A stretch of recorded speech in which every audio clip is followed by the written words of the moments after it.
আহলে রাসূল শেরে আলীর ফুল ঘুমিয়ে গেছে জমিনে, শহীদ করিল দুশমনে। আহলে রাসূল শেরে আলীর ফুল ঘুমিয়ে গেছে জমিনে, শহীদ করিল দুশমনে। ইমাম হোসেন শহীদ হল কারবালার ওই জমিনে, শহীদ করিল দুশমনে।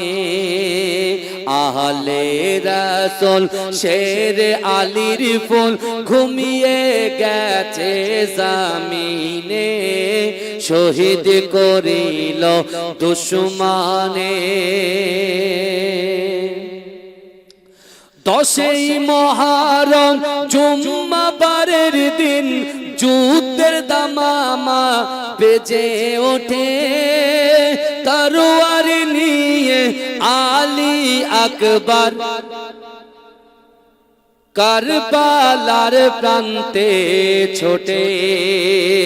লস্কর ইয়াজিদ মারিল তীর, লস্কর ইয়াজিদ মারিল তীর, আলী আকবরের বদনে, শহীদ করিল দুশমনে। আহলে রাসূল শেরে আলীর ফুল ঘুমিয়ে গেছে জমিনে, শহীদ করিল দুশমনে। ইমাম হোসেন শহীদ হল কারবালার ওই ময়দানে, শহীদ করিল দুশমনে।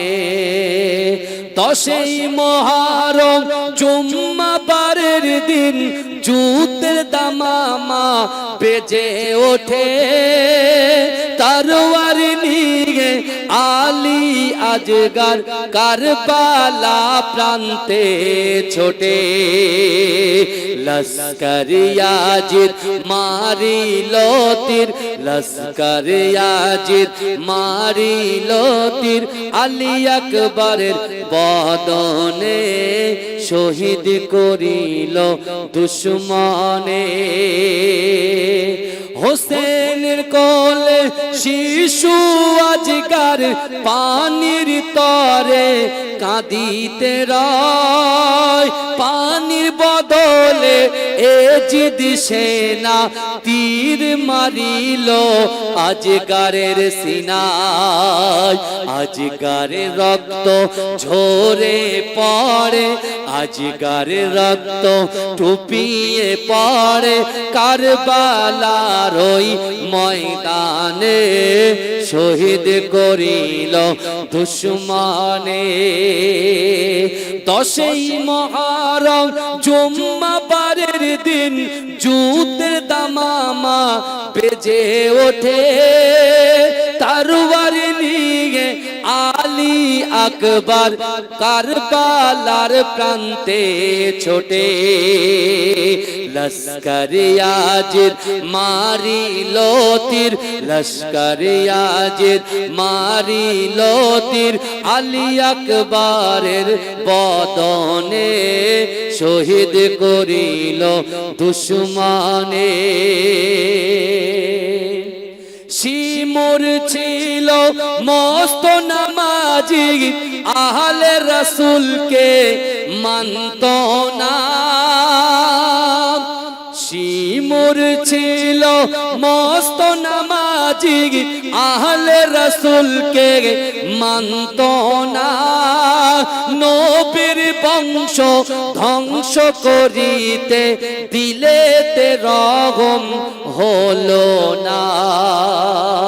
লোভ লালসায় ছুরি চালায়, লোভ লালসায় ছুরি চালায়, হোসেন পাকের গর্দানে, শহীদ করিল দুশমনে। আহলে রাসূল শেরে আলীর ফুল ঘুমিয়ে গেছে জমিনে, শহীদ করিল দুশ্মনে। ইসলামের সম্মান মা ফাতেমার জানের জান, ইমাম হোসেন হাসান, ইমাম হোসেন হাসান। জোরে বলুন না সুবহানাল্লাহ, নারে তাকবীর। ইসলামের সম্মান মা ফাতেমার জানের জান, ইমাম হোসেন হাসান, ইমাম হোসেন হাসান, ইমাম হোসেন হাসান, ইমাম হোসেন হাসান। অস্ত্র ঝরে পড়ছে গাজী, শোনাতে এই ঘটনা, কারবালাতে করলো শহীদ দয়ার নবীর যার নানা। দয়ার নবীর চোখের মনি ছিল নবীর জানের জান, ইমাম হোসেন হাসান, ইমাম হোসেন হাসান। ইসলামের সম্মান মা ফাতেমার জানের জান, ইমাম হোসেন হাসান, ইমাম হোসেন হাসান, ইমাম হোসেন হাসান, ইমাম হোসেন হাসান। অস্ত্র ঝরে পড়ছে গাজী, শোনাতে এই ঘটনা, কারবালাতে করলো শহীদ দয়ার নবী যার নানা। জয়ার নবীর চোখের মনি ছিল নবীর জানের জান, ইমাম হোসেন হাসান, ইমাম হোসেন হাসান, ইমাম হোসেন হাসান, ইমাম হোসেন হাসান। জান্নাতে পোশাক ছিল দুই ভাইয়ের নীলার লাল, বিষের জ্বালায় নীল হাসান হোসেন রক্তে হলো লাল। হক বাতিলের করতে ফারাক, দিনের তরে হয় কুরবান, ইমাম হোসেন হাসান, ইমাম হোসেন হাসান, ইমাম হোসেন হাসান, ইমাম হোসেন হাসান। ইসলামের সম্মান মা ফাতেমার জানের জান, ইমাম হোসেন হাসান, ইমাম হোসেন হাসান, ইমাম হোসেন হাসান, ইমাম হোসেন হাসান। হাদিস পাক খুলে দেখ, জান্নাত যাদের নাম, হোসেনের নামের সাথে জুড়ে আছে নবীর নাম। হাদিস পাক খুলে দেখ, জান্নাতে যাদের নাম, হোসেনের নামের সাথে জুড়ে আছে নবীর নাম। আমিও চাই সঙ্গী হতে, হকের পথে দিয়ে যান, ইমাম হোসেন হাসান, ইমাম হোসেন হাসান, ইমাম হোসেন হাসান, ইমাম হোসেন হাসান। ইসলামের সম্মান মা ফাতেমার জানের জান, ইসলামের সম্মান মা ফাতেমার জানের জান, ইমাম হোসেন হাসান, ইমাম হোসেন হাসান, ইমাম হোসেন হাসান, ইমাম হোসেন হাসান। আল্লাহুম্মা সাল্লি আলা। কাঁদে জৈনব, কাঁদে কুলসুম, কাঁদে সকিনা, খালিদুল দুল, খালিদুল দুল ফিরে লো, হোসেন লোনা। কাঁদে জৈনব, কাঁদে কুলসুম, কাঁদে সকিনা। এই নসিবে লিখেছিলে তুমি গো আল্লাহ, তুমি গো আল্লাহ। শহীদের রক্ত বয়ে যায় মরুর কারবালায়, মরুর কারবালায়। দুধের শিশু, দুধের শিশু মায়ের কোলে দুধ পেল না। কাঁদে জৈনব, কাঁদে কুলসুম, কাঁদে সকিনা। মরমের ওই চাঁদ ওঠে যখন আকাশে, যখন আকাশে মনে পড়ে কারবালাতে যা কিছু ঘটে, যা কিছু ঘটে, তাই শহীদে কারবালা ভোলা গেল না। কাঁদে জৈনব, কাঁদে কুলসুম, কাঁদে সকিনা। আল্লাহুম্মা। তাহলে শিমুর যে ইমাম হোসেনকে তার গর্দানে যখন ছুরি নিক্ষেপ করছিল, তরোয়াল নিক্ষেপ করছিল, ওই শিমুর কিন্তু নামাজি ছিলেন। ছিলেন কি ছিলেন না? তারা কার কলেমা পড়েছিলেন আপনারা বলেন? আপনি তো কারবালার ঘটনা তো শুনবো ইনশাআল্লাহ, অনেকে শুনে পুরো সব মুখস্থ আছে, কিন্তু যে পয়েন্ট দিয়ে আলোচনা করছি আজকে কারবালা ঘটনা শুনতে মন চাইছে, কিন্তু আহলে বাইতকে আমরা কি ইহসান করেছি। ইমাম হোসেন শহীদ হয়ে যখন যাচ্ছেন, শহীদ হচ্ছেন, তিনি উম্মতে মুহাম্মাদিকে কি বার্তা দিয়েছেন? কুরুচিকর করার বার্তা দিয়েছে, পরচর্চা পরনিন্দা করার বার্তা দিয়েছে, হ্যাঁ মসজিদে আজান হচ্ছে ঘোরার বার্তা দিয়েছে, নামাজ না পড়ে। এই কথা বলেন? আপনি চিন্তা করেন তো, ইমাম হুসাইনের সঙ্গে ৭২ জন ছিল, তার ভিতরে নারী ছিল, বাচ্চা ছিল। কে ছিলেন? ইমাম হুসাইন হুজুরের নিজের বোন জাইনাব ছিলেন। এ বুঝতে পারছেন? তিনি বেপরদায় কি বাইরে এসেছেন একবার? কথা বলেন। আর আমাদের বাড়ি যখন কেউ ইন্তেকাল হয়ে যায় কিভাবে কান্নাকাটি করে বলেন?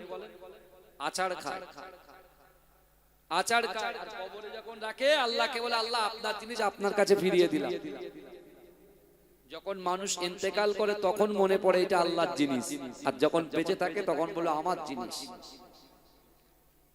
কি বুঝছেন? কথা বলেন না বাবা। আল্লাহর রাসূল জিবরাইলকে বলছে তুমি কি ইহসান করেছো, কি উপকার করেছো। জিবরাইল সে রাসূলুল্লাহর কাছে ২৫,০০০ বার এসেছে। বুঝতে পেরেছেন? ইখতিলাফ আছে, কিন্তু আমার আল্লাহর রাসূল যখন জিজ্ঞাসা করলেন, জিবরাইল বলছে ইয়া রাসূলুল্লাহ আপনার কন্যা ফাতেমাকে জিজ্ঞাসা করুন আমি কি ইহসান করেছি, কি উপকার করেছি, আপনি আপনার ফাতেমাকে আপনি কি করুন জিজ্ঞাসা। মা ফাতেমাতুজ জোহরা তো অবাক। জিবরাইল আল্লাহর রাসূল সাল্লাল্লাহু আলাইহি ওয়াসাল্লামকে জিবরাইল বলছে আপনি ফাতেমাকে জিজ্ঞাসা করুন কারণ। জিবরাইল রাসূলুল্লাহকে বলছেন ইয়া রাসূলুল্লাহ আপনার আহলে বাইতের ঘরে পাক পাঞ্জাতনের ঘরে 10 দিন 20 দিন 1 মাস ধরে খাওয়া হতো না। ইমাম হাসান ইমাম হোসেন ওই জমিনে লুটিয়ে পড়ে কাঁদতো, আর এদেরকে সান্ত্বনা দেওয়ার জন্য আপনার কন্যা জান্নাত রানী নবী নন্দিনী মা ফাতেমাতুজ জোহরা রাদিয়াল্লাহু তাআলা আনহা উনানের উপরে একটা হাঁড়িতে গরম পানি তিনি জাল দিয়ে রাখতেন, আর পানিটা টকবক করে ফুটতার, ওদেরকে বলতো এই রান্না হয়ে গেলে খাওয়াবো। কিন্তু ইয়া রাসূলুল্লাহ ওই দুই বাচ্চা যখন কাঁদতেন, জান্নাতের যুবকদের সরদার দুটো যখন কাঁদতেন, মা ফাতেমা তাদের থামানোর জন্য চলে যেতেন, কিন্তু অনেক সময় ওই উনানের আগুনটা নিভে যেত। আমি জিবরাইল বসে বসে উনানে আগুন দিতাম। জোরে বলে, জোরে বলবেন না? আল্লাহ রাসূল বলছে তুমি আমার মেয়ে, তুমি আমার আহলে বাইতকে এত বড় ইহসান করেছো। ঠিক আছে, কিন্তু এখন সামনে তো জায়গা নেই। আমার ফাতেমা আছে, আমার হাসান আছে, আমার হুসাইন আছে, আমার আলী আছে, তা বরঞ্চ এক কাজ করো, তুমি আমার পিছনে একটা জায়গায় বসে বসে তুমি আমাদের সাথে জিকিরে মগ্ন হয়ে যাও। জোরে বলুন না সুবহানাল্লাহ। জোরে হবে না ভাই? চিৎকার দিয়ে হবে না সুবহানাল্লাহ? কত সহজ। বাপ কেমন দেখেন, মা কেমন দেখেন। ফেরেশতাদের সরদার এসে রাসূলুল্লাহর পিছনে, আল্লাহর রাসূলের পিঠ আর পিঠের সাথে জিবরাইলের বুক এরকম টাচ হয়ে আছে। জিকির শুরু করছে, লা ইলাহা ইল্লাল্লাহ, লা ইলাহা ইল্লাল্লাহ, আশহাদু আল্লা ইলাহা ইল্লাল্লাহ ওয়াহদাহু লা শারীকা লাহু ওয়া নাশহাদু আন্না মুহাম্মাদান আবদুহু ওয়া রাসূলুহু। এ যুবকেরা, একটা টাইমে যখন আহলে বাইতের জিকির যখন সমাপ্ত হলো, জিকির যখন বন্ধ হয়ে গেল, জিবরাইল সালাম দিলেন আমার দয়ার নবীকে।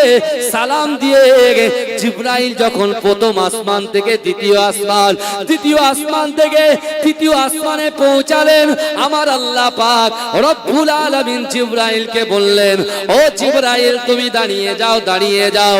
জিবরাইল মনে মনে চিন্তা করছে, না না না, দুনিয়ার জমিনে আমার কি কোনো ভুল হলো নাকি? আমার আল্লাহ কখনোর জন্য তৃতীয় আসমানে আমাকে দাঁড় করান নাই।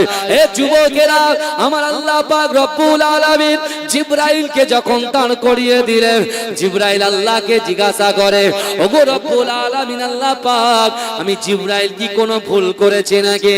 আমি জিবরাইল কি কোনো ভুল করে ফেলেছি? আমার আল্লাহ বলছো, জিবরাইল শোনো শোনো, তুমি যে জায়গা থেকে এসেছো, আমার হাবিবুল্লাহ, আমার আহলে বাইতকে, আমার হাবিবুল্লাহর বংশকে আমি আল্লাহ যে মর্যাদা দিয়েছি, আমার হাবিবুল্লাহর পিছনে তোমার গায়ে টাচ লেগেছে, অর্থাৎ আমার হাবিবুল্লাহর গায়ে যে জান্নাতি সুঘ্রাণটা আছে, আহলে বাইতের গায়ে যে সুঘ্রাণটা আছে, ওই ঘ্রাণটা তোমার গায়ে আছে।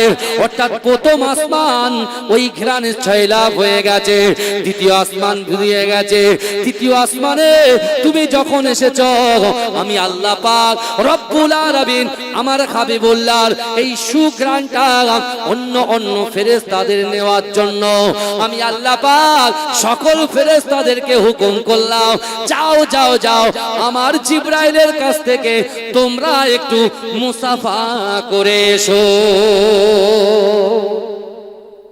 এজন্য বলুন না সুবহানাল্লাহ, জোরে হবে না সুবহানাল্লাহ।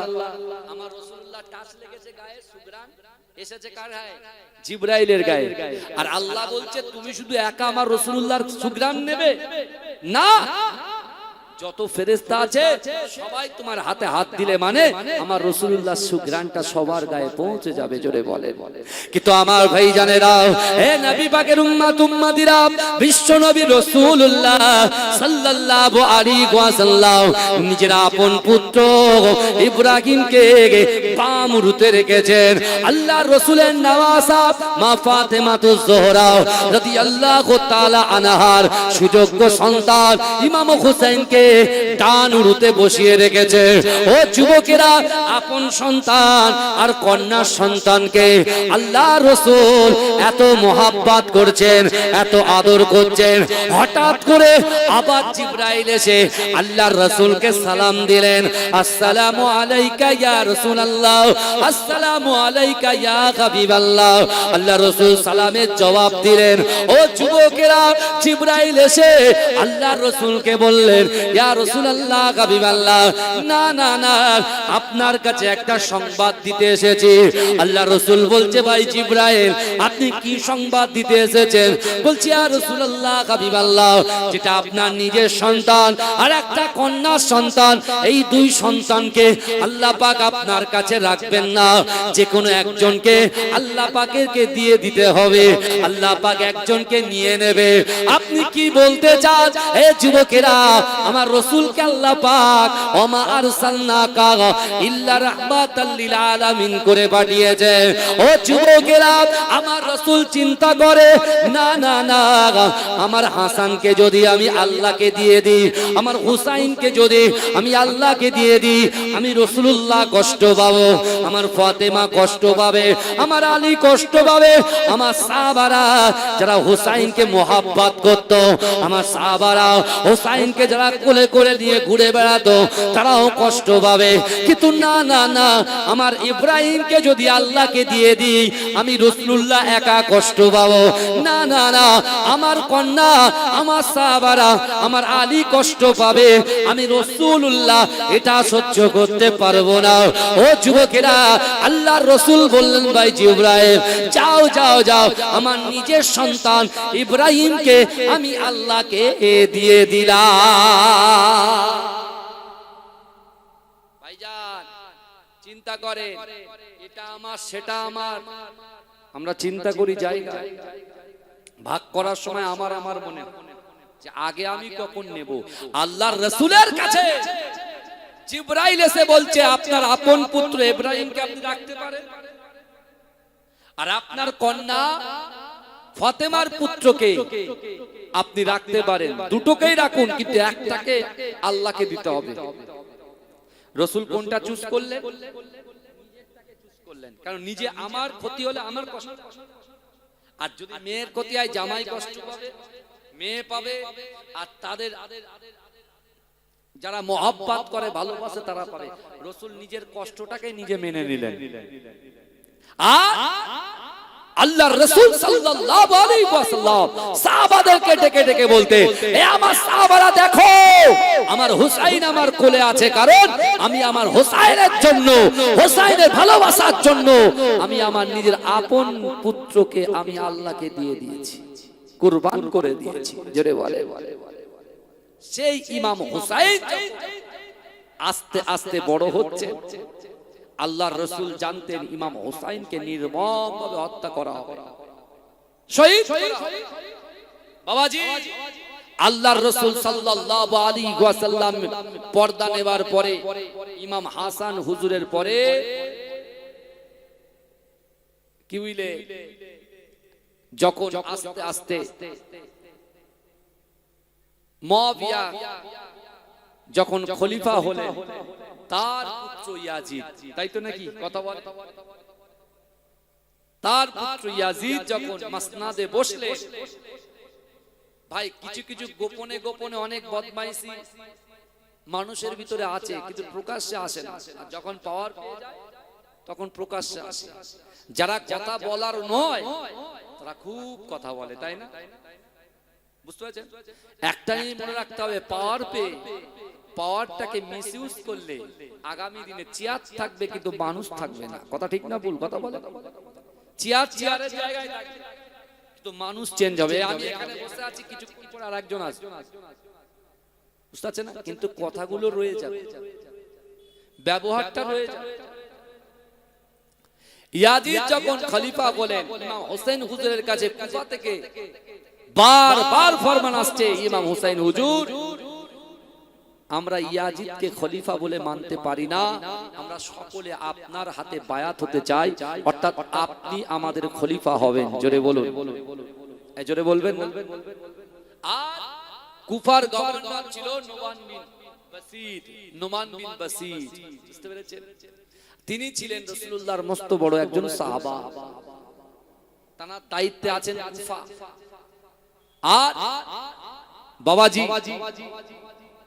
যখন তিনি শুনলেন যে কুফা থেকে চিঠি যাচ্ছে কোথায়? মদিনায়। কোথায় যাচ্ছে বলেন? মদিনায়, যেখানে ইমাম হোসেন হুজুর আছেন, যে আপনি চলে আসেন, আর আপনি যদি কুফাতে না আসেন তাহলে আমরা কাল কিয়ামতের মাঠে আপনাকে ধরবো, আল্লাহকে বলবো, আল্লাহ আমরা বাতিলের কাছে মাথা নত করতে চাইনি, বর্বরের কাছে মাথা নত করতে চাইনি, যারা ইসলাম বিরোধী শরিয়াত বিরোধী কাজকর্ম করেছেন তাদের কাছে আমরা মাথা নত করতে চাইনি, কিন্তু আমরা বারবার করে আল্লাহর রাসূলের নওয়াসা ইমাম হোসাইনকে ডাকার পরেও তিনি কিন্তু আমাদের ডাকে সাড়া দেননি আল্লাহ, তার জন্য আমরা বাতিলের কাছে মাথা নত করতে বাধ্য হয়েছি। আল্লাহর রাসূলের সাহাবারা, হযরত আবু বকর হুজুরের সন্তান, ওমর হুজুরের সন্তানরা ইমাম হোসেন হুজুরকে বলছেন, হুজুর আপনি এখান থেকে যাবেন না কুফাতে, কেন কুফার মানুষেরা ভালো না, ওদের ভিতরে আবেগ বিরাজ করে, আবেগ। হ্যাঁ, যখন কেউ দাঁড়িয়ে যায় বাতিলের বিরুদ্ধে, যখন কেউ কথা বলে, কিছু মানুষ আবেগ তাড়িত হয়ে তার পিছনে এসে দাঁড়িয়ে যায়, আর যখন যে লিড দিচ্ছে তার কাছে এসে অন্যজন যখন তার বিরুদ্ধে চলে যায়, অর্থাৎ প্রশাসন হোক বা অন্য কেউ হোক, যখন তার বিরুদ্ধে অ্যাটাক করে, সেই সময় তার পাশে কেউ থাকে না। বিপদে যখন আপনি পড়বেন, আপনি মাইক পেয়েছেন, বড় বড় কথা বলছেন, বুঝতে পারছেন না? মাইকে একদম পেয়েছি বলে যা ইচ্ছা তাই মন গড়া বলে গেলাম, যখন আমার উপরে একদম ডাইরেক্ট অ্যাকশন শুরু হবে, আমার সামনে থাকা লোক সুবহানাল্লাহ আলহামদুলিল্লাহ তাকবীর দেওয়া মানুষগুলো বলবে ভাই আগে পালা, নিজে বাঁচানো ফরজ, নিজের জান বাঁচানো ফরজ। বলো হুজুর যায় হোক সব পালা। বুঝতে পেরেছেন না? এরকম কুবাবাসীরা ছিল এরকম, যে আলী হুজুরকে শহীদ করা হয়েছে, হাসান হুজুরকে বিষ পান করে মারা হয়েছে, আবার সেই কুবাবাসীরা ডাকছে কাকে? ইমাম হোসেন হুজুরকে। তাই ইমামে হোসেন মদিনার গভর্নরের কাছে গেলেন। যেই গিয়েছেন মদিনার গভর্নর বলছে, এই ইমামে হোসেন আপনি শোনেন, আমার কাছে ফরমান এসেছে ইয়াজিদের হাতে আপনাকে বায়াত গ্রহণ করতে হবে, আর আপনি যদি বায়াত গ্রহণ না করে তাহলে ইয়াজিদ বড় কঠোর হয়ে আপনার সামনে আসবে। বুঝতে পেরেছেন? ভালো করে বোঝে। ইমাম হোসেন বলছেন না, আমি এটা কখনো চাই না, রক্তক্ষয়ী জীবন আমি আর চাই না, কারণ আমার আব্বা জান শহীদ হয়েছে, আমার ভাই শহীদ হয়েছে, আর আমি যদি কুফাতে গিয়ে যদি ঝামেলা হয়, ঝগড়া হয়, অশান্তি হয়, ফাসাদ হয়, যুদ্ধ হয়, আমি যুদ্ধ করতে চাই না, বরঞ্চ আমি মক্কা মদিনা থেকে মক্কায় চলে যাব, মক্কায় গিয়ে আমি বাকি জীবনটাকে ইবাদত বান্দেগি জিকির আজগারে কাটিয়ে দেব। জোরে বলে, জোরে বলবেন না? চিৎকার দিয়ে বলুন না সুবহানাল্লাহ। আমার ভাইরা ভালো করে বোঝেন, ইয়াজিদ কি ছিল? ইয়াজিদ কি খুব ভালো লোক ছিল? অনেকে আবার ভালো বলে, বুঝতে পারছেন? অনেকে ভালো বলে, বুঝতে পেরেছেন? আল্লাহ রাসূলের সাহাবাদেরকে কুরুচিকর মন্তব্য করতে নেই, কিন্তু ইয়াজিদ ছিল একজন অত্যাচারী, তিনি ছিলেন বর্বর। এবার আপনি বুঝে নেন, বেশি খোলাসা করে দেখবেন কারবালার ঘটনা বলতে গিয়ে অনেক হুজুররা পাশ কাটিয়ে পালায়। বুঝতে পারছেন না? বলতে গেলে অত সহজ নয়। যারা রাসূলুল্লাহকে দেখেছেন, যারা রাসূলুল্লাহ যাদের রাসূলকে যারা দেখেছেন তাদেরকে আবার অন্যজনরা দেখেছেন, তাদের নামে বক্তব্য দেওয়াটা অত বড় ব্যাপার নয়। পড়াশোনা করে এসে বলতে হবে, নাহলে কিন্তু ইনজাম সব নিজের গায়ে আসবে। কিন্তু আমার ভাইরা আপনি চিন্তা করুন, হুসাইন যাচ্ছে কোথায়?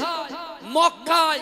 যে হুসাইন নিজের নানা জান বিশ্বনবী হায়াতুন নবী মুস্তাফা জানে রহমত আকায়ে মাওলা মুহাম্মদুর রাসূলুল্লাহ সাল্লাল্লাহু আলাইহি ওয়াসাল্লামের দরবারে মসজিদুন নববীতে ফজরের নামাজ পড়ে আল্লাহর রাসূলের রওজাটা জিয়ারত করত, জোহরের নামাজ পড়ে আল্লাহর রাসূলের রওজাটাকে জিয়ারত করত, আসরের নামাজ পড়ে রাসূলুল্লাহর রওজাটাকে জিয়ারত করত, মাগরিবের নামাজ পড়ে রাসূলুল্লাহর রওজাটাকে জিয়ারত করত, এশার নামাজ পড়ে রাসূলুল্লাহর রওজাটাকে জিয়ারত করত, তাহাজ্জুদের নামাজ পড়ে আল্লাহর রাসূলের রওজাটাকে জিয়ারত করত। যে বিশ্বনবী রাসূল সাল্লাল্লাহু আলাইহি ওয়াসাল্লাম ইমাম হোসেনের ডান দিকে চুমা খেয়েছেন, বাম দিকে চুমা খেয়েছেন, ঠোঁটে চুমা খেয়েছেন, কপালে চুমা খেয়েছেন, ঘাড়ে গর্দানে চুমা খেয়েছেন, যে রাসূলুল্লাহ যে ইমাম হোসেনকে মুহাব্বত করেছে, ওই হোসেন ইসলামের জন্য ভালো রাখতে গিয়ে তিনি মদিনা ছেড়ে যাচ্ছেন মক্কা। মক্কা আর আবু বকর হুজুরের সন্তান এবং ওমর হুজুরের সন্তানরা বারবার বলছে আপনি যাবেন না, কারণ কুফার মানুষরা কিন্তু আপনাকে ধোঁকা দেবে, কুফার মানুষরা ধোঁকা দেবে। আবার এক একটা চিঠিতে ওই রকম ভাবে আসছেন, যদি আপনি না আসেন তাহলে কিয়ামতের ময়দানে আপনার বিরুদ্ধে আল্লাহর কাছে নালিশ করা হবে। তখন ইমাম হোসেন বলছে তাহলে এক কাজ করা যাক, এত চিঠি আসছে অন্তত পক্ষে তারা আমার কাছে ঠিকঠাক চিঠি দিচ্ছে কি, নকল দিচ্ছে কি, ভুয়ো দিচ্ছে, সেটা তো দেখার ব্যাপার আছে।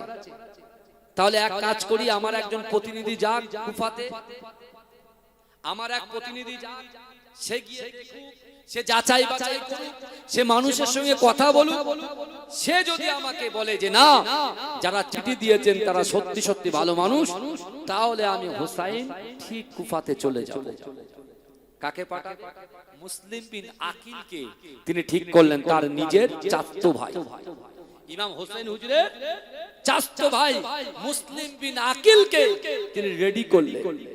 বললেন ভাই তুমি যাও, কিন্তু মুসলিম বিন আকিল যখন যাচ্ছেন তার দুটো বাচ্চা সন্তান বলছে আব্বু আপনি তো চলে যাচ্ছেন, তা আমাদেরকেও নিয়ে যান, আমরাও একটু দিন ইসলাম প্রচার করতে গিয়ে আল্লাহর কাছে অর্থাৎ রাসূলুল্লাহ সাল্লাল্লাহু আলাইহি ওয়াসাল্লামের সাথে কাল কিয়ামতের মহামাট ময়দানে এই কাজের জন্য আল্লাহর রাসূল আমাদের জন্য একটু সাফাত করে দয়ার জান্নাত পৌঁছে দেবে। জোরে বলুন না সুবহানাল্লাহ।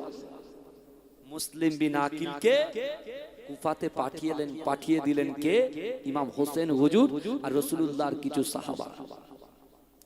আমার ভাই জানেরা, হে নবী পাকের উম্মত উম্মতিরা, হে নবী দেবানারা, আল্লাহর রাসূলের নওয়াসা ইমাম হুসাইন রাদিয়াল্লাহু তাআলা আনহু, হে যুবকেরা, মুসলিম বিন আকিলকে যখন কুফা প্রান্তরে পাঠালেন, ও যুবকেরা, মুসলিম বিন আকিল যখন গিয়েছে তিনি দেখতে পেলেন না না না না না কুফার মানুষেরা মুসলিম বিন আকিলকে বলছে আমাদের হুসাইন হুজুর আসেননি কেন? বলছেন না না না, ইমাম হোসেন আমাকে নিযুক্ত করে দিয়েছে, আমার হাতে বায়াত গ্রহণ করতে বলেছে, তোমরা যদি আমার হাতে বায়াত গ্রহণ করো অবশ্যই অবশ্যই আমি মুসলিম বিন আকিল আমি যদি একটা চিঠি লিখে দিই, ইমাম হোসেন যখন চিঠিখানা হাতে পেয়ে যাবে ইমাম হোসেন তিনিও চলে আসবে। এ যুবকেরা, একই দিনে 18,000 মানুষ ইমাম হোসেনের হাতে হাত দিয়ে তারা এমন করে বায়াত গ্রহণ করেছিলেন।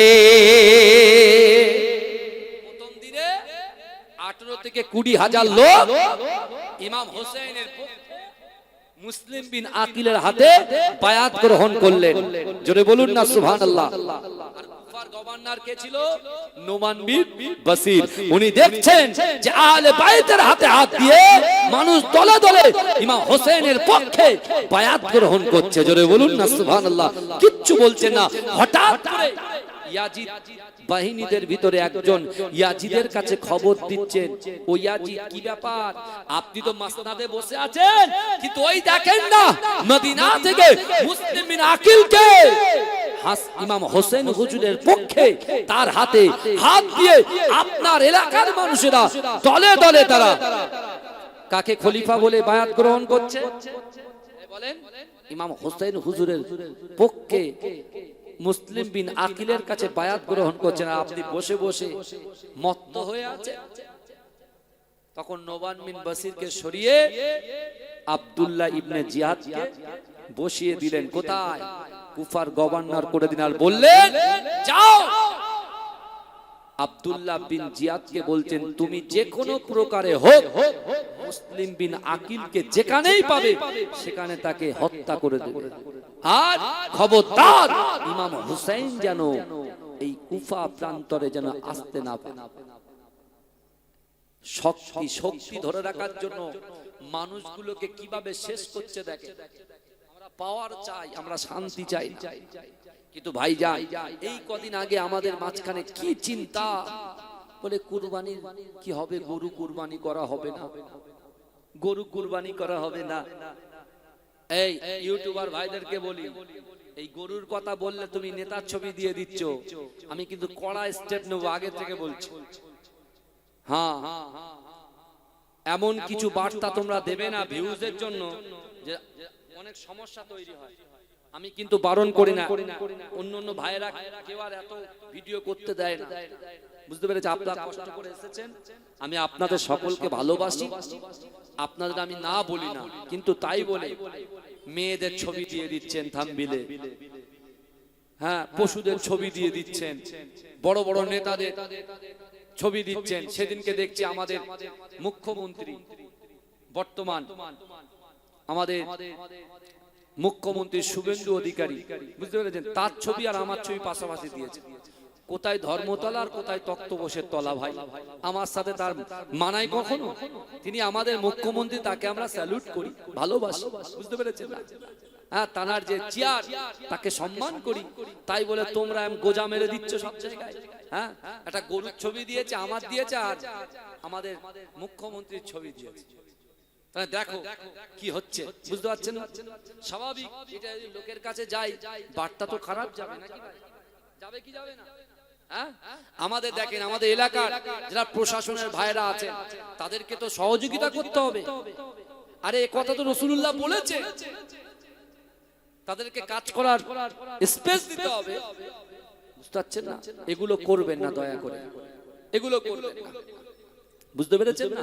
আমি আপনাদের বললাম, আমি যে কথা বলছি, মুসলিম বিন আকিল রাতে পরের দিনে 40,000 লোক বায়াত গ্রহণ করেছেন। জোরে বলুন না সুবহানাল্লাহ। এত বায়াত গ্রহণ করলাম আমি, হুজুর এসেছি, আমার জন্য কত সুন্দর খাওয়া দাওয়া তৈরি করেছে ওখানে, ওই বাড়িতে, যে বাড়িতে ছিলাম। কি খাবেন সামনে রয়েছে, কি খাতির কি তাজ্জুব। হ্যাঁ, আমি যখন আসি আমার ছেলেরা বলে আব্বু একটু যাবো, তা আমার ছেলে যখন আসবে আপনারা কি বসে থাকবেন? আমার ছেলেকে নিয়ে আপনি আপ্যায়ন করবেন, ঘোরাবেন, খাবার খাওয়াবেন, ঘোরাবেন। তা মুসলিম বিন আকিল যেহেতু ইমাম হোসেন হুজুরের চাচতো ভাই, তাকে নিয়ে মানুষ এত আনন্দে লিপ্ত হয়েছে যেন ঈদ হচ্ছে তাদের মনে। কিন্তু আব্দুল্লাহ ইবনে জিয়াদ, এই আব্দুল্লাহ ইবনে জিয়াদ তিনি কি করলেন? মুসলিম বিন আকিলকে মারার জন্য পুরস্কার ঘোষণা করলেন। পুরস্কার ঘোষণা করলে কিভাবে মারা যায়? আগে প্রত্যেক বাড়িতে বাড়িতে যারা বায়াত গ্রহণ করেছে তাদের বাড়িতে বাড়িতে তার লোকদেরকে পাঠিয়ে দিয়ে তাদেরকে ধমকানো শুরু করেছে, সাবধান সাবধান, মুসলিম বিন আকিলকে যারা মানবে, মুসলিম বিন আকিলের হাতে যারা বায়াত গ্রহণ করবে তাদেরকে হত্যা করে দেওয়া হবে। এবং তাদের কি করেছে?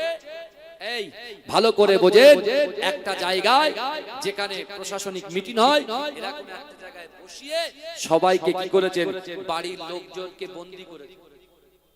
এখন আপনি বলেন তো ভাই, আমার ছেলে, আমার মেয়ে, আমার স্ত্রীকে যদি কেউ বন্দী করে বলে এই দেখ তুই যদি এই কাজ করিস তাহলে আমরা এদেরকে শেষ করব, তাহলে আপনি কি করবেন বলেন তো? আপনি বাচ্চাদের বাঁচাবেন না মানুষের হেল্প করবেন? আগে বলেন। এরকম একটা ফাঁদে ফেলে দিলেন কে? মুসলিম বিন আকিলকে, অর্থাৎ তার হাতে যারা বায়াত গ্রহণ করেছে সকলকে আস্তে আস্তে মুসলিম বিন আকিলের থেকে সরিয়ে দিচ্ছেন। কিন্তু আমার ভাই জানেরা, এ নবী পাকের উম্মত উম্মতিরা, মুসলিম বিন আকিল যেদিন 40,000 মানুষ মুসলিম বিন আকিলের হাতে বায়াত গ্রহণ করেছে, ওই দিন মুসলিম বিন আকিল তিনি খত লিখেছে, চিঠি লিখেছে, ওই ইমামে হোসেন, না না না, কুফাবাসীরা আপনাকে মোহাব্বত করে ভালোবেসে, আপনার নানু জানের মোহাব্বতে ভালোবাসায় আমি মুসলিম বিন আকিল আমার হাতে 40,000 মানুষ বায়াত গ্রহণ করেছে।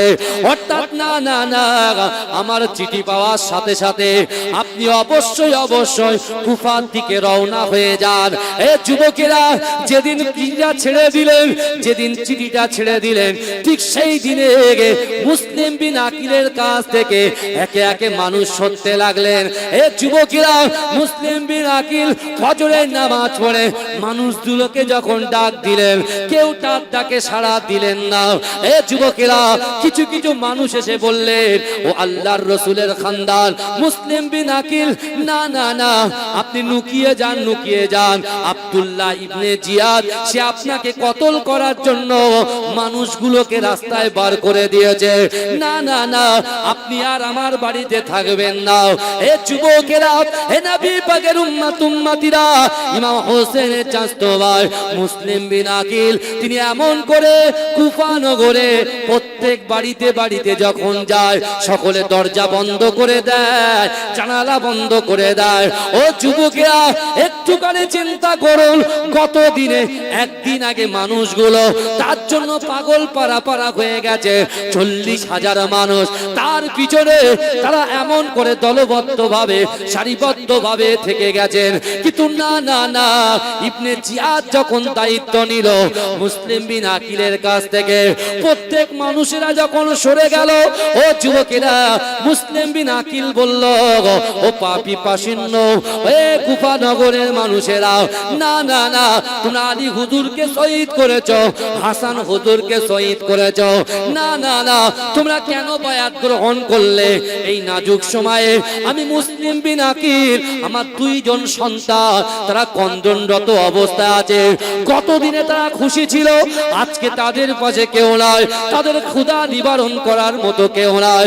এ যুবকেরা, মুসলিম বিন আকিল দুইজন বাচ্চাটাকে সঙ্গে করে নিয়ে এমন করে টুক টুক টুক টুক করে কুফা নগরের দিকে হেঁটে হেঁটে যায়। একজন মহিলার কাছে গিয়ে বলছে, মা আমার দুইজন বাচ্চা আছে মা, এই দুইজন বাচ্চাকে একটু আশ্রয় দেন। না না না না না, সর্বনাশ হয়ে গেছে, আমি চিঠি লিখেছি ইমাম হোসেন কুফা নগরে আসবে, কিন্তু ইমাম হোসেনকে আমি কেমন করে বারণ করব? কুফাবাসী তো আমার পাশে আর কেউ নাই, আল্লাহর রসুলের আহলে বায়ত, আল্লাহর রসুলের খানদান, আল্লাহর রসুলের নওয়াসা, ইমাম হোসেন কুফাতে আসবে, কিন্তু আমি কেমন করে তাকে নিষেধ করব? এ যুবকেরা, যে মহিলাটা এই মুসলিম বিন আকিলকে বাড়িতে আশ্রয় দিয়েছে, তার বাচ্চাগুলোকে আশ্রয় দিয়েছে, ওই বাড়িরই সন্তান, ওই মায়েরই সন্তান, সে ইবনে জিয়াদের দরবার থেকে ঘোষণা পেয়েছে যে মুসলিম বিন আকিলকে যারা ধরে দেবে তাকে বিশাল বড় একটা পুরস্কার দিয়ে দেওয়া হবে। পুরস্কার ঘোষণা করে দিয়েছে। চোর ধরলে পুরস্কার বলে না, চায়ের দোকানে এরকম বড় বড় ফেস্টুন টাঙিয়ে দেয়, ছোট ছোট চিরকুট লিখে দেয় না, যেই ব্যক্তিকে যে খুঁজে দিতে পারবে তাকে পুরস্কৃত করা হবে, তাতে এত টাকা দেওয়া হবে। আর মুসলিম বিন আকিলকে ধরার জন্য পুরস্কার ঘোষণা করলেন আব্দুল্লাহ ইবনে জিহাদ। এ বুঝতে পারছেন আমার ভাইরা? ওদিকে প্রায় 72 জনকে নিয়ে বিশ্ব নবীর নওয়াসা ইমাম হুসাইন টুক টুক টুক টুক করে তিনি কুফার দিকে রওনা হয়ে গেলেন। তার ভিতরে ছিল কে? আলী আসগার ছিল, আলী আকবর ছিল, কাসেম হুজুর ছিল, রাসূলুল্লাহর খানদানের আছে। কি বুঝলেন? জাইনুল আবেদিন, সেই সময় তিনি বহুত অসুস্থ ছিলেন, সেই অসুস্থ অবস্থায় জাইনুল আবেদিন হুজুরকে নিয়ে তিনি আসছেন কুফা প্রান্তরে। এই শুনছেন তো আপনারা? কিন্তু আমার বাবাজিরা, ওদিকে ইবনে জিয়াদ উরবিন ইয়াজিদকে বললেন, যাও সোজা ঠিক কারবালা প্রান্তরে গিয়ে 10,000 সৈন্যকে নিয়ে অস্ত্র শস্ত্র নিয়ে দাঁড়িয়ে থাকো, ইমাম হুসাইন যেন কুফার ভিতরে প্রবেশ করতে না পারে। শুরু হয়ে গেল। মুসলিম বিন আকিলকে ওই আম্মা জান যখন তাকে পরিষেবা দিচ্ছেন, খিদমত করছেন, ঠিক সেই সময় ওই মহিলার বাড়ির সন্তানটা বাড়ি এসে বলছে, মা কি ব্যাপার বলেন তো, আপনি খুব খুশি খুশি লাগছে। বলছে, শোনো না, আল্লাহ আমার দিকে তাকিয়েছে। বলে কেন? বলে আমি আহলে বায়তকে, রাসূলুল্লাহর খানদানকে আমি একটু খিদমত করতে পারছি। জোরে বলে, মান নিয়তটা কত সফট দেখেন, মান নিয়তটা কত ভালো দেখেন, যে আহলে বায়ত অর্থাৎ রাসূলুল্লাহর খানদানকে তিনি খিদমত করতে পারছেন। এই শুনছেন বাবা? অসুবিধা হচ্ছে না তো? তাকবীর দেন না, নারে তাকবীর, নারে তাকবীর। খুব একগ্রতার সাথে শুনতে। আমি অন্যদিকে কেটে এদিকে ঢুকলাম, সবার একটু ইচ্ছা হয় শুনতে। এখন মুসলিম বিন আকিলকে একটা ছোট্ট ঘরের ভিতরে রেখেছেন যাতে লোক দেখতে না। আর ইয়াজিদ বাহিনী তরোয়াল নিয়ে খুঁজছেন মুসলিম বিন আকিলকে, ওই মহিলার বাড়ির ঘর থেকে সামনে দিয়ে আসা যাওয়া করছে। আর ওদিক দিয়ে মুসলিম বিন আকিলের যে বাড়িতে ছিলেন সেই বাড়ির মহিলারই সন্তান, সে যখন মাকে জিজ্ঞাসা করছে, মা আহলে বায়ত রাসূলুল্লাহর খানদান? বলে হ্যাঁ, এই যে 2-3 দিন আগে যিনি এসেছেন কুফার বাসীরা 40,000 লোক তার হাতে বায়াত গ্রহণ করেছে। কত নিষ্ঠুর বলো বাপ, কত নিষ্ঠুর তার হাতে বায়াত গ্রহণ করেছে। অর্থাৎ তার খাওয়া করছে না, তার দুটো বাচ্চা অসহায় অবস্থায় আছে, অর্থাৎ কেউ তার আর খোঁজ নিচ্ছে না। অর্থাৎ তাকে কতল করার জন্য মানুষ সেইটা ঘোরাঘুরি করছে। আমি কি করেছি? তাকে আমার বাড়িতে লুকিয়ে রেখেছি। এ তো লোভী, টাকার দ্বারাই মানুষকে কেনা বেচা করে। বুঝতে পারছেন না? বলছে, মা কোন ঘরে আছে, কোথায় আছে, চলো একটু দেখান। আমি কারুর বলবো না, বলো অমুক জায়গায় আছে। কিন্তু আমার ভাই জানেরাও, এ নবী পাকের উম্মত উম্মতিরাও, একটু ভালো করে বোঝার চেষ্টা করেন। বিশ্ব নবী রাসূলুল্লাহ সাল্লাল্লাহু আলাইহি ওয়াসাল্লামের নওয়াসা ইমাম হোসেন হুজুরের চাচতো ভাই মুসলিম বিন আকিলকে ওই আম্মা জান যখন দেখিয়ে দিলেন, ও যুবকেরা, ওই পাপী ছেলেটাও যেমন করে গোপনে গোপনে রাতের বেলায় আব্দুল্লাহ ইবনে জিয়াদের কাছে পৌঁছে গিয়ে বলছেন, আপনি আমাকে কত দেবেন আগে বলেন, আপনি যদি আমাকে বেশি অর্থ সম্পদ দিতে পারেন তাহলে আমি মুসলিম বিন আকিলকে তার সাথে তার দুইজন সন্তানকে আপনার হাতে, আপনার সৈন্যর হাতে তুলে দেব। আব্দুল্লাহ ইবনে জিয়াদ বলছে, তুমি যা চাইবে দেওয়া হবে, আগে তাকে খোঁজটা দাও, মুসলিম বিন আকিলকে এমন করে ধরিয়ে দাও। এ যুবকেরা, ওই যুবকটা কি করলেন, আব্দুল্লাহ ইবনে জিয়াদের কিছু সৈন্য তরোয়াল নিয়ে এমন করে ওই যুবকের বাড়ির সামনে দাঁড়িয়ে আছে। এমন করে আল্লাহর রাসূল সাল্লাল্লাহু আলাইহি ওয়াসাল্লামের নওয়াসা ইমাম হোসেন হুজুরের চাচতো ভাই মুসলিম বিন আকিলকে গলার কলারটা ধরে বাইরে বার করে দিয়েছে। ও যুবকেরা, তার মা চিৎকার করে বলছে, ও ছেলে গো, এই সর্বনাশ তুমি করো না, আল্লাহর রাসূলের খানদানকে এরকম ভাবে কুরুচিকর ব্যবহার করো না বাবা। এ যুবকেরা, মুসলিম বিন আকিল কি করলেন, ওই সময় দেখে ওই কাফেরদের সামনে, ওই ইয়াজিদ বাইরের সামনে বলছে, তোরা দাঁড়িয়ে যাও, অত সহজ নয়, আমি মুসলিম বিন আকিলকে আব্দুল্লাহ ইবনে জিয়াদের দরবারে নিয়ে যাবে, কিন্তু নিয়ে যাওয়ার আগে আমার সঙ্গে যুদ্ধ করতে হবে, আমার সঙ্গে লড়াই করতে হবে। না না না, আমি বাতিলের কাছে কখনো মাথা নত করব না। যারা শরিয়াত মানে না, যারা নামাজ আদায় করে না, যারা পর্দাটাকে পরোয়া করে না, যারা আল্লাহর রাসূলের খানদানকে মানে না, আমি মুসলিম বিন আকিল তাদের কাছে আমার জীবন থাকতে মাথা নত করব না। বলে তোমরা আমাকে যা ইচ্ছা তাই করো, কোনো চাপ নেই, কিন্তু আমি আব্দুল্লাহ ইবনে জিয়াদের দরবারে গিয়ে মাথা নত করব না। অর্থাৎ বরঞ্চ তোমরা একটা কাজ করো, তোমরা আমার কল্লা ফেলে দাও, একবার ইমাম হোসেনের কাছে খবর দাও, ইমাম হোসেন যেন না আসে। এই দেখেন কিরকম আত্মনাদ করছে, নিজের জানের পরোয়া করছে না, রাসূলুল্লাহর খানদানের পরোয়া করছে। জোরে বলবেন, জোরে বলা যাবে না সুবহানাল্লাহ? হ্যাঁ, আজকে ফুরফুরা দরবার শরীফ থেকে যখন আমার ভাই সাহেবরা আসেন, আমাদের মনটা কত আনন্দিত হয়ে যায় বলেন, উৎফুল্ল হয়ে যায়, মনটা চাঙ্গা হয়ে যায়।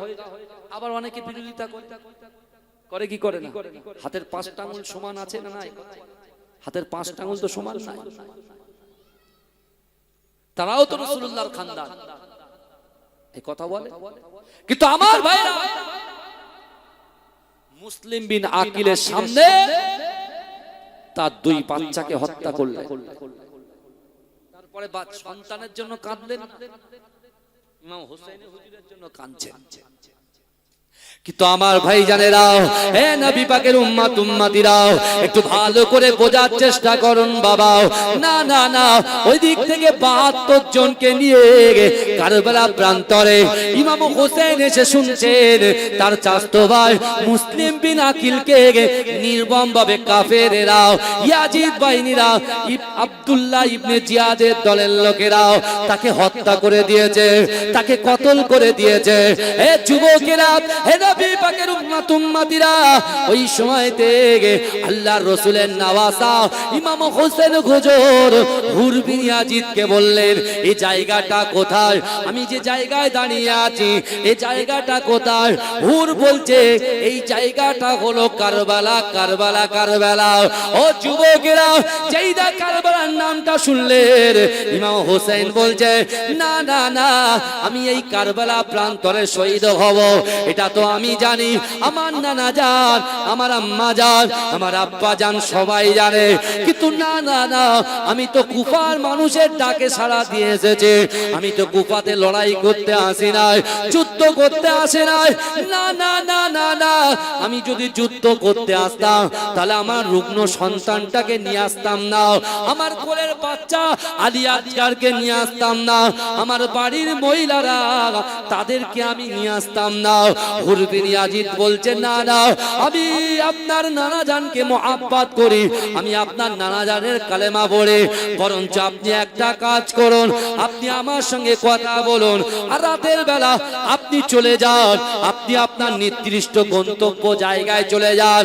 আমাকে যদি জিজ্ঞাসা করা হয় আমি বলে দেব রাতের অন্ধকারে কোন দিকে গেছে আমি কিছুই জানি না। এই হিদায়াত দেওয়ার মালিক কে? এই অন্তরে মহব্বত পয়দা করে দেওয়ার মালিক কে? কথা বলেন। আল্লাহ। হুর বিন ইয়াজিদকে পাঠিয়েছে কে? আব্দুল্লাহ ইবনে জিয়াদ পাঠিয়েছে। কাকে আটকানোর জন্য? ইমাম হোসেন হুজুরকে আটকানোর জন্য। আর বলছে যদি বেশি বাড়াবাড়ি করে তাহলে কি করবে বলেন? তার সঙ্গে যুদ্ধ করবেন, আর যুদ্ধ করতে গেলে যা যা করণীয় তাই করবেন। যুদ্ধটা হচ্ছে কিসের জন্য? বাতিলের বিরুদ্ধে যুদ্ধ। নামাজের পক্ষে, কোরআনের পক্ষে, শরিয়াতের পক্ষে, ইসলামের পক্ষে, পর্দার পক্ষে, পিতামাতার মহব্বতের পক্ষে। বুঝতে পারছেন না?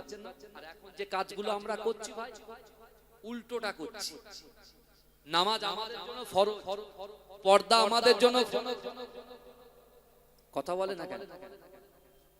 আল্লাহর রাসূল সাল্লাল্লাহু আলাইহি ওয়াসাল্লামকে আমার আল্লাহ পাক মেরাজে ডেকে 5 ওয়াক্ত নামাজ দিয়েছিলেন। জোরে বলুন, জোরে বলবেন না? যেদিন এই শুনছে, যেদিন বাপ আদম আলাইহিস সালাতু ওয়াস সালামের 350 বছরের গুনাহটা আল্লাহ ক্ষমা করেছিলেন, ওই দিনটা ছিল ইয়ামুল আশুরা, অর্থাৎ মুহররম মাসের 10 তারিখ। আর ওই দিনে শুকরিয়া আদায় করার জন্য তিনি 2 রাকাত নামাজ আদায় করেছিলেন। কে? আদম আলাইহিস সালাতু ওয়াস সালাম। আর আল্লাহ পাক আমার রাসূলকে আসমানে ডেকে বলছেন, হাবিবুল্লাহ, আমি আপনার উম্মতের জন্য 2 রাকাত নামাজ দিলাম। এই 2 রাকাত নামাজটা হযরত আদম আলাইহিস সালাতু ওয়াস সালামের গুনাহ ক্ষমা করার জন্য শুকরিয়াতান যে 2 রাকাত নামাজ পড়েছে, ওই নামাজটাকে আপনার উম্মতের জন্য আমি ফজরের 2 রাকাত নামাজ বানিয়ে দিলাম। ও আমার হাবিবুল্লাহ, আমি আল্লাহ আপনাকে মহব্বত করি, ভালোবাসি। ও আমার হাবিবুল্লাহ, আপনার উম্মত উম্মতিরা যদি এই ফজরের 2 রাকাত ফরজ নামাজ আদায় করে, আমি আল্লাহ আপনার উম্মতের 750 বছরের গুনাহটাকে maaf করে দেব। জোরে বলুন না সুবহান আল্লাহু আকবার। এই বুঝতে পারছেন? এই যে 2 রাকাত ফরজ নামাজটা পড়ি, এই শুনছেন তো? এই 2 রাকাত যে ফরজ নামাজটা আমরা পড়ি, as-salatu khayrun minan nawm, ঘুম থেকে নামাজ উত্তম। এই আজানটা যখন শুনি, অনেকে নামাজে যায় তো, এই কথা বলেন, নামাজে যায়। তো নামাজে যখন যায়, এই 2 রাকাত নামাজটা আসলো করতে, হযরত আদম আলাইহিস সালাতু ওয়াস সালাম তিনি শুকরিয়ার নামাজ পড়েছিলেন। কেন? 350 বছরের গুনাহ আল্লাহ ক্ষমা করেছিলেন তাই। আর আল্লাহ আমার রাসূলকে ডেকে বলছেন, হাবিব, এই নামাজটাকে আপনার উম্মতের জন্য ফজরের 2 রাকাত ফরজ নামাজ বানিয়ে দিলাম। আর এই নামাজটা যে পড়বে কি দেব? এই কথা বলে 350 বছরের গুনাহকে ক্ষমা করে দেব। জোরে বলে আমার ভাইরা, ভালো করে বোঝে। আলোচনা অসুবিধা হচ্ছে না তো? এই কথা বলে না? দরুদ শরীফ পড়েন, আল্লাহুম্মা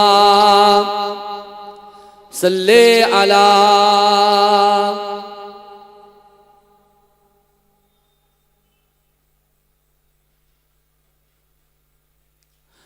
কাদে জৈনব, কাদে কুলসুম, কাদে সকিনা,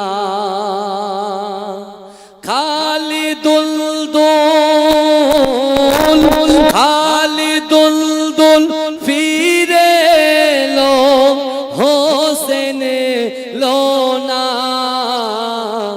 কাঁদে জৈনব কাঁদে কুলসুম কাঁদে সকিনা এই নসিবে লিখেছিলে তুমি গো আল্লাহ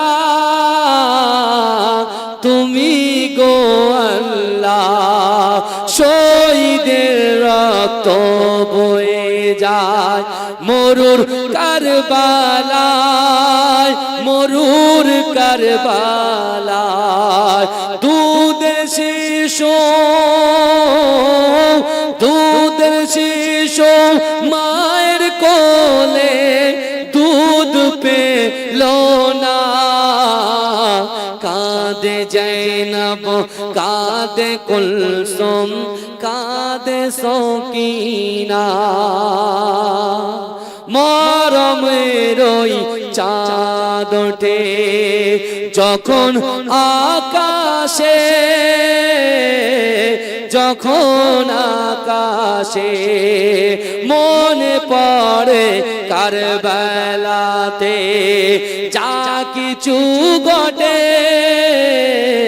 যা কিছু ঘটে তাই শহীদে কারবালা ভোলা গেল না কাঁদে জৈনব কাঁদে কুলসুম কাঁদে সকিনা আল্লাহুম্মা আমার বাবাজিরা ভাই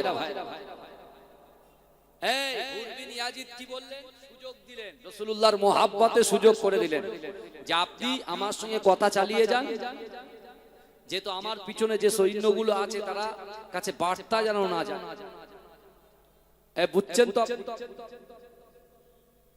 তখন ইমাম হোসেন হুজুর রাতের অন্ধকারে তিনি আবার কি মোড় নিয়ে নিলেন ঘুরে গেলেন ভাই সারা রাত ঘুরে ঘুরে ঘুরে ঘুরে সেই ফজরের সময় সে এক জায়গায় এসে আবার হাজির হলেন এই শুনছেন আপনারা কারবালার প্রান্তরে ইমাম হোসেনকে কি করা হবে শহীদ করা হবে আল্লাহর রাসূল সাল্লাল্লাহু আলাইহি ওয়াসাল্লাম নিজে কখনো আল্লাহর কাছে দোয়া করেননি মা ফাতেমাতুজ জোহরা রাদিয়াল্লাহু তাআলা আনহা নিজের সন্তানের জন্য দোয়া করেননি আলী হুজুরও দোয়া করেননি শুধু এটুকুই যে ইসলামের মধ্যে এমন একটা ঘটনা বিরাজ করে যাক কাল কিয়ামত পর্যন্ত উম্মতে মুহাম্মাদি যেন কখনো বাতিলের কাছে মাথা নত না করে জোরে বলেন না সুবহানাল্লাহ এটাই হলো তাদের ত্যাগ তাদের আর এরা বলছে যে আল্লাহর রাসূল নিজের নওয়াসাকে পাঠাতে পারলো না হ্যাঁ তো উম্মতে মুহাম্মাদিকে কি করে সাফাত করবে ভাই আপনি একটা পুকুরে একটা বাচ্চাকে ডুবতে দেখেছেন আপনার কাছে নৌকাও আছে আর আপনি সাঁতারও জানেন অথচ আপনি তাকে বাঁচাচ্ছেন না তাই বলে আপনি কি অপারগ এই কথা বলেন অত সহজ আমার বিশ্ব নবী রাসূলুল্লাহ সাল্লাল্লাহু আলাইহি ওয়াসাল্লাম এখান থেকে 4500 কিলোমিটার দূরে সবুজ গম্বুজের নিচে সিজদারত অবস্থায় রব্বি হাবলি ইয়া উম্মতি আমার উম্মতের কি হবে আমার উম্মতের কি হবে বলে আমার রাসূল কন্দররত অবস্থায় আছে আজকে বিশ্বাস করেন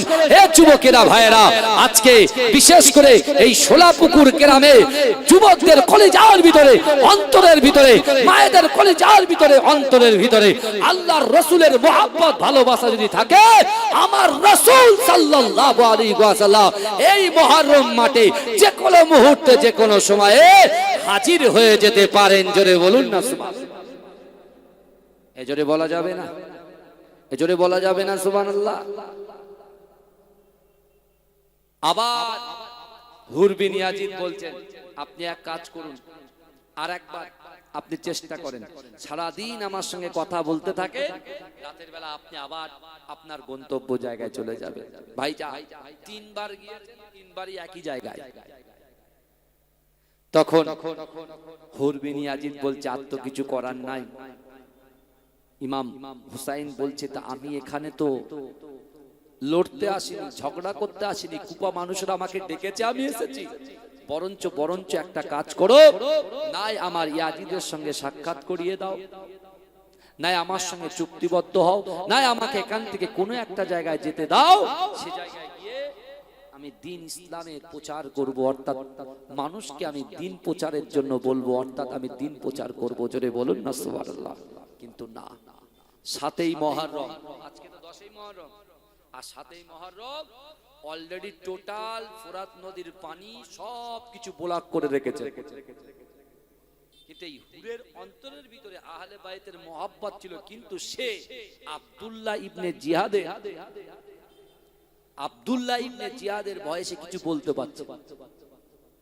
শুনছেন? হঠাৎ করে ইমাম হোসেন হুজুর বারবার এসে নসিহত করছেন, তাদের মনটাকে নরম করার চেষ্টা করছেন। তোমরা কি জানো না আমি কে? তোমরা জানো না আমি ইমাম হোসাইন, বিশ্বনবী রাসূলুল্লাহ যাকে মহব্বত করতেন, কোলে তুলে চুমা দিতেন,